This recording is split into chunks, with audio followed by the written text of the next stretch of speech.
1979 yang diterbitkan oleh Perpustakaan Populer Gramedia. Tahun terbit buku yang saya punya adalah tahun 2021 dengan cetakan ke-15. Harga buku di cetakan ke-15 adalah 100.000. Yang kedua, identitas penulis. Laila Shalika Hudori atau yang biasa dikenal sebagai Laila S. Hudori lahir di Jakarta tanggal 12 Desember tahun 1962. Laila Hudori menempuh pendidikan di Leicester di Parsons College of Pacific di Victoria, Kanada. Lalu melanjutkan studi Political Science and Comparative Development Studies di Universitas Trent.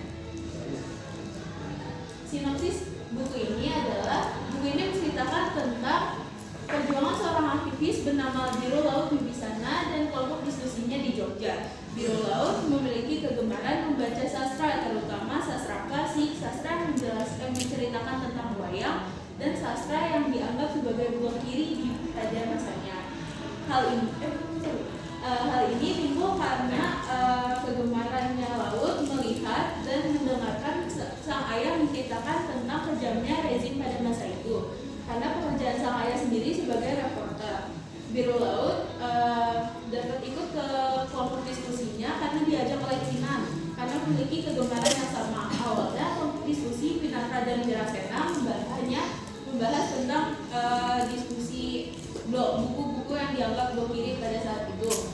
Namun pada seiring berjalannya waktu, Winata Wirasena juga bergerak untuk membela buruh tani saat itu, karena mereka menganggap bahwa pemerintah tidak menindas buruh tani kala itu. Walaupun dengan membela buruh tani saat itu banyak anggota kelompok yang diculik, namun mereka tetap dikembalikan. Pada pergerakan yang terakhir, Laut, Alex, dan Daniel ditangkap. Saat ditangkap mereka tidak dikembalikan. Laut tidak dikembalikan karena Laut akhirnya ditenggelami di dalam laut. Di buku ini menjelaskan dari dua sudut pandang. Yang pertama ada sudut pandang Laut itu sendiri, menceritakan tentang perjuangannya dan kelompok diskusinya. Yang kedua dari sudut pandang Asmara. Asmara merupakan adik dari Biro Laut Wibisana.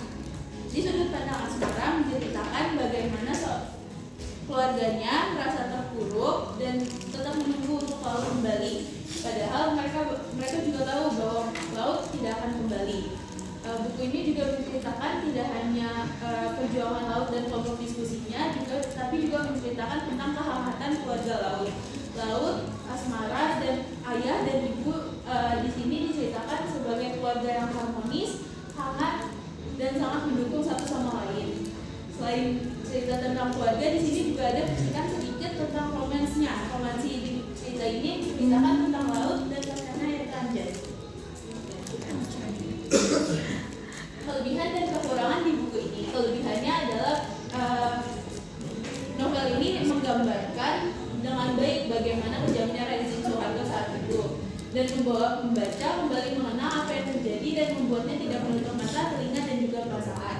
Kekurangan dari novel ini adalah memiliki alur yang maju mundur, mulai dari awalnya menceritakan tentang laut yang sudah ditenggelami, terus balik lagi ke bagaimana perjuangan laut dan masuk ke pokoknya menceritakan tentang perjuangan laut dan kelompok diskusinya, terus yang laut diculik, terus kembali ditenggelami gitu, terus masuk ke spin-off-nya tentang gimana pandangannya Asmara.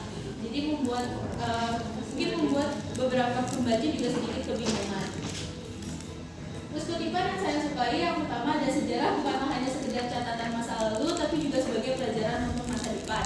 Yang kedua, kita tidak bisa memilih dari mana kita datang, tapi kita bisa memilih kemana kita akan pergi. Rekomendasi umur dicetakan ke 2021, yang cetakan ke-15 ini rekomendasi umurnya masih di umur 15 tahun. Hal ini karena Laut bercerita mengandung sedikit kekerasan dan tidak direkomendasikan untuk